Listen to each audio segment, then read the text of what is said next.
Guys, welcome. Collective reading tayo ngayon. Tingnan natin kung ano yung current energy ng person mo.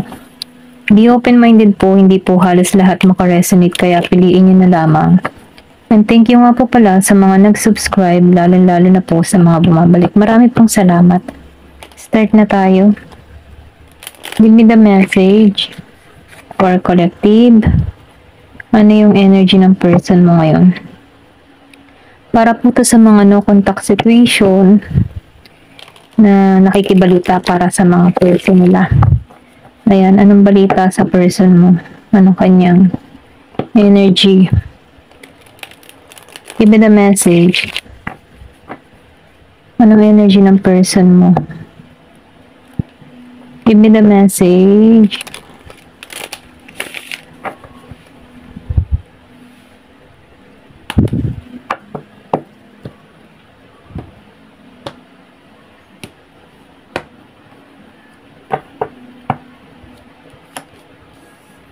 Meron ka dito yung strength, 8 of Pentacles reverse, Ace of Cups, 4 of Pentacles, 9 of Wands, 9 of Swords, 4 of Cups. Bottom of the deck, the Wheel of Fortune, and the 7 of Pentacles.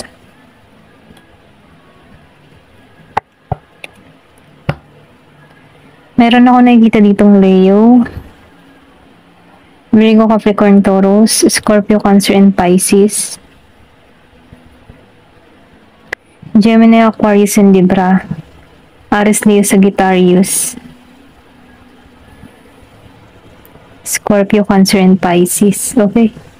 Ito lang yung nakikita ko. Ito yung current energy niya. Yung bang tipo na nagiging maganda ang kanyang balanse ng pamumuhay, nagiging maayos. And then nakikita ko rin dito na masaya tong tao na to sa panahon ngayon kasi alam mo yung tipo na nakakaraos na siya or pwede rin sabihin na meron ng kabuluhan yung buhay niya. Kumbaga meron tong mga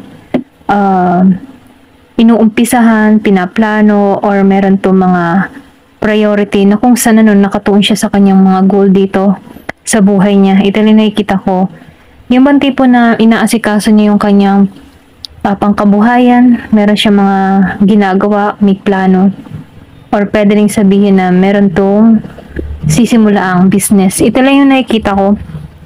Kumbaga tong tao na to nagiging mapalad sa panahon ngayon. Pwede rin sabihin kung walang business yung partner mo, nagiging maganda yung takbo ng kanyang trabaho dito sa The Wheel of Fortune. Pwedeng may promotion, okay? Ito lang yung nakikita ko. Meron ako nakikita ditong letter T, A, R, and O. Ayan. Kung may ganito kang person, or pwede rin ikaw, first letter mo. Then, dito, sa strength, nagigitong matatag. Nafe-feel ko dito yung goal nito. Kumbaga napaka-goal-oriented ng person mo sa panahon ngayon. Kasi dito sa Ace of Cups, para bang hindi niya pina-priority yung kanyang love life muna. Okay? Mas pina-priority nito yung kanyang stability. Ito lang yung nafe-feel ko dito. Kasi dito sa 8 of Pentacles, nakaranas to ng nawalan, na-scam, or pwede rin sabihin na naubusan, okay, nahut-hutan, ganyan. Kumbaga, nafe-feel ko dito yung pagkalugi, yung iba sa inyo, yung iba sa inyo may pagkalugi, nawala, okay? Kumbaga, ngayon, mas pina-priority niya dito yung kanyang pangkabuhayan. Ito lang nafe-feel ko. Dito sa Ace of Cups, nafe-feel ko dito na wala pa tong ginagawang action sa'yo. Kumbaga, wala pa tong new beginning sa'yo, wala pa tong offer, wala pa tong ginagawang hakbang dito sa Ace of Cups reverse. Kasi, mas nakatuon siya sa financial. Kumbaga, itong person mo before, napakadamot nito, or pwede rin sabihin, kung mayroon kayong anak nito. Ang damot nito sa'yo, okay, hindi siya nagbibigay. Kumbaga, na nagsasama kayo, parang kanya-kanya kayo ng pera, ganun. Bago mo to, hindi to nagkukusa na magbigay sa'yo, okay? Pero ganun pa man, nafe-feel ko dito na may pagbabago tong nangyayari dito sa tao na to. dito sa Four of Pentacles. Kumbaga, sa panahon ngayon, nagiging siyang generous. Maybe, meron na tong pagbabago na nagaganap. Kumbaga, yung pagiging niyang madamot before, parang ang ganit ng blessing. So, itong tao na to, napipil ko dito yung pagbibigay. Hindi na to madamot dito sa Four of Pentacles reverse. Yung iba sa inyo ha, nakikita ko dito na pwede rin sabihin na ngayon nagsusustento na siya, or pwede rin sabihin nagkaroon na to ng realization. Kumbaga, napipil ko dito yung pagbibigay ng tao na ito. Kaya lang dito sa Four of Pentacles reverse, napipil ko dito na kailangan mo munang humingi bago to magbigay. Pero magbibigay to, ito lang napipil ko. Kung meron kayong anak nito, humingi ka dito, magbibigay to, okay? Kaya lang syempre, yung paghingi mo dapat ay yung parang kailangan mo dito ay yung magandang pananalita para bigyan ka dito, okay? Dito sa Nine of Wands, yung person mo dito nagkakaroon na to ng katatagan dito sa Nine of Wands. Marami tong pagsubok na kinaharap dito. Ito na yung nararamdaman ko. Pwede rin sabihin energy mo to. Marami kang pagsubok na kinaharap. Nagiging matatag. Ganito kating na ng person mo, okay? Meron ditong Aries Leo sa Sagittarius. Meron ditong nag-healing. Meron na ditong nakapag-heal na, or pwede rin sabihin na maganda na yung communication nyo ng person nyo. Kumbaga, tanggap nyo na sa bawat isa na wala kayo. Yung tipo bang ganun, parang magkaibigan na lang kayo, wala nang sumbatan. Yung iba sa inyo, ito lang nakikita ko dito sa Nine of Swords. Kumbaga, napagpatawad na, or pinatawad mo na rin tong tao na ito. Or kung ikaw naman may atraso sa tao na ito, napifeel ko dito na pinapatawad ka na ng tao na ito. Kumbaga, hinahayaan ka na lamang na ito. Ganun, okay? Ito lang nakikita ko. Pero dito sa Nine of Wands, may pagka-grounded ka, okay? May pagka-grounded. Maliban sa inyo, isa sa inyo grounded dito sa Nine of Wands. Ito lang nakikita ko, yung bang tipo na nakatayo kang muli, okay? Nagsumikap kang muli. Kumbaga, hindi ka humingi ng tulong dito sa person mo. Pero, kung hingi ka ng tulong dito, magbibigay na to. Kaya lang, hindi to nagkukusa. Ito lang yung nafe-feel ko, Bago pa magbigay, ay medyo tatanungin ka pa muna, okay? Hindi to nagkukusa. Ito lang yung nafe-feel ko sa person mo. May pagkakuripot or may pagkamadamot ito. Pero ganun pa man, dahil lumabas ang Four of Pentacles, yung sinabi ko nga kanina, magbibigay na to. Kaya lang ay kailangan muna ng sapil. Yung bang tipo na pilitin, ganun. Bago pa magbigay, hindi ito nagkukusa. Ito lang yung nafe-feel ko. Then dito, sa Ten of Wands, meron na ditong nakakahilom. Healing na, okay? Pinalalaya na niya na yung sarili niya sa sitwasyon. Ito lang yung nakikita ko. Malakas dito yung Taurus, or pwede rin sabihin na sa birth chart mo, yung Taurus energy. Kumbaga, dito sa Ten of Wands, yung iba sa inyo, inalisan to ng mabigat, pero ngayon nakikitaan ko dito na maganda, magaan na yung pakaramdam mo, okay? Kumbaga, tapos ka na dito, kasi nasa healing process ka na Ito lang yung nakikita ko. And then yung iba naman sa inyo, hindi halos lahat nag-iintay pa rin sa person nila, or pwede rin sabihin, meron kang iniintay dito na tawag, or may pagkamainip, yung tipo bang naiinip ka dito kung kailan ka tatawagan nito, or kailan ka i-message nito, yung pantipong ganun. May mga tanong ka dito, may mga question ka. Kailan kaya ako nito o-offeran? Kailan kaya ito magpaparamdam? Ganun. Ito na yung nakikita ko. So, sinasabihan ko dito na huwag ka muna mag-focus sa person mo. Kasi once na yung energy mo ay ganun, nakatuong ka sa kanya, nagiging mailap siya So, may naman, bawiin mo muna yung energy mo. Huwag mo munang pagtuunan tong person mo. Magtuon ka muna sa iyong sarili. Okay? Kasi once na meron nang babago sa iyong sarili, nag-i-evolve ka, may pagbabagong nagaganap, kung sa atong darating, kung iniintay mo pa rin tong tao neto. Okay? Kasi, hindi mo napapansin tong mga oportunidad kumbaga trabaho, business offer, or pwede rin sabihin na new opportunity, hindi mo kasi napapansin to kasi meron kang iniintay dito, okay? Ito lang yung nakikita ko. Tingnan pa natin dito kung ano pa yung mensahe sa'yo.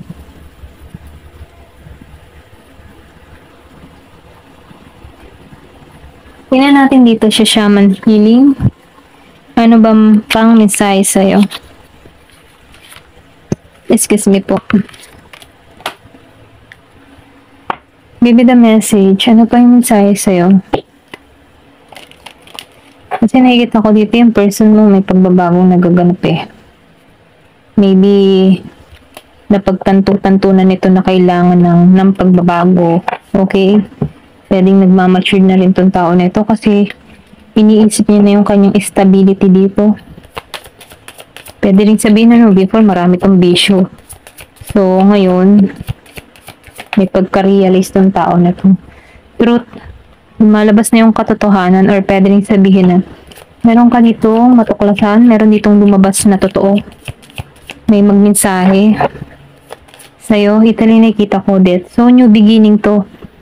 Kumbaga, meron ditong pagtungo. Dun sa iba may pagtungo sa inyo. Gusto nang simula.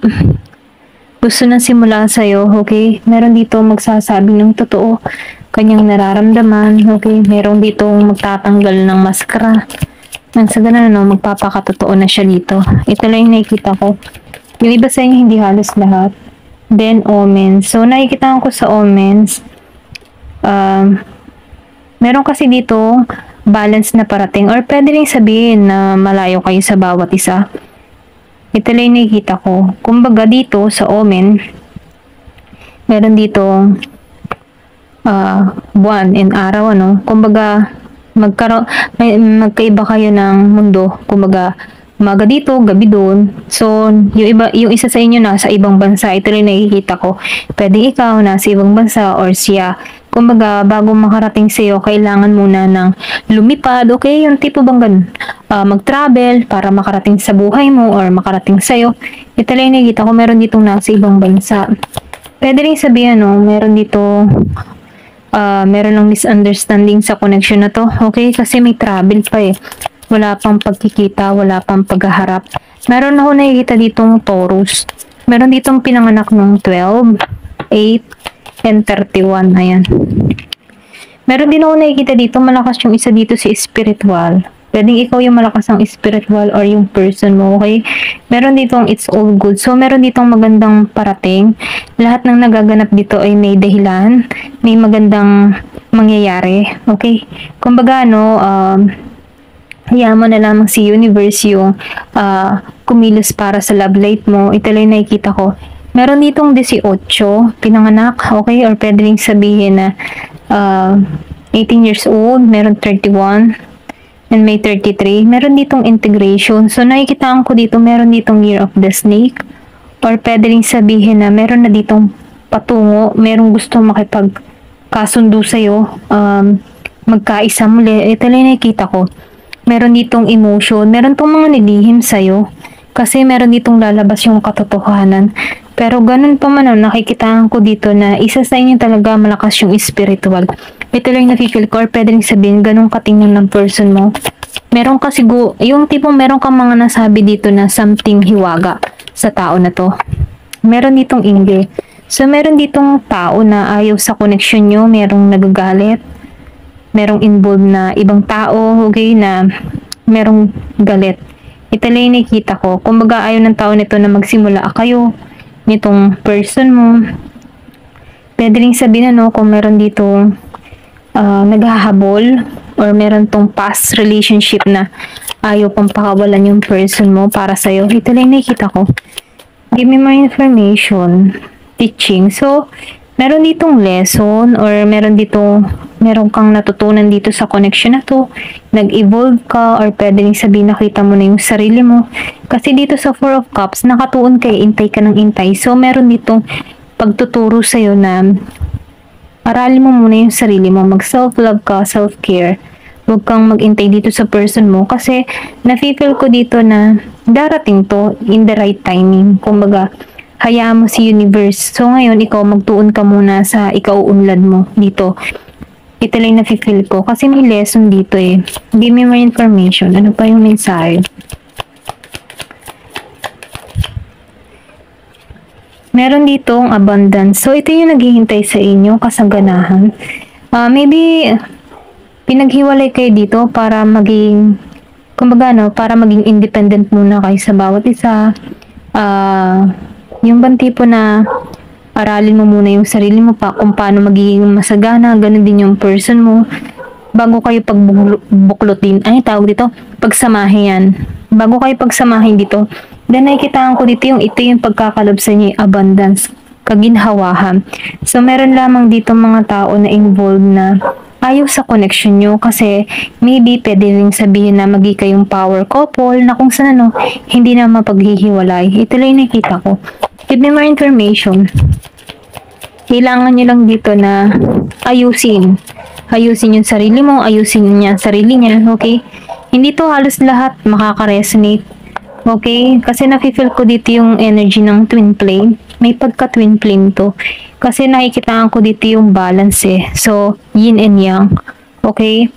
Meron dito na, ano ba to? Inner journey. So, inner journey, kumbaga, ikaw, kailangan mo dito ng nagkakaroon ka dito ng spiritual growth, na unawaan mo na yung sitwasyon, at ganun din tong person mo. Kumbaga, meron kayo ditong paglalakbay na kung saan kailangan mo maayos yung sarili mo, at ganun din siya, para maaral niya yung mga pagkakamali niya, okay, mag-healing siya in the past, kung meron man siyang trauma in the past, at ganun ka din, kumbaga, kailangan niyo munang ma-heal ang bawat isa bago kayo pagsamahin muli dito.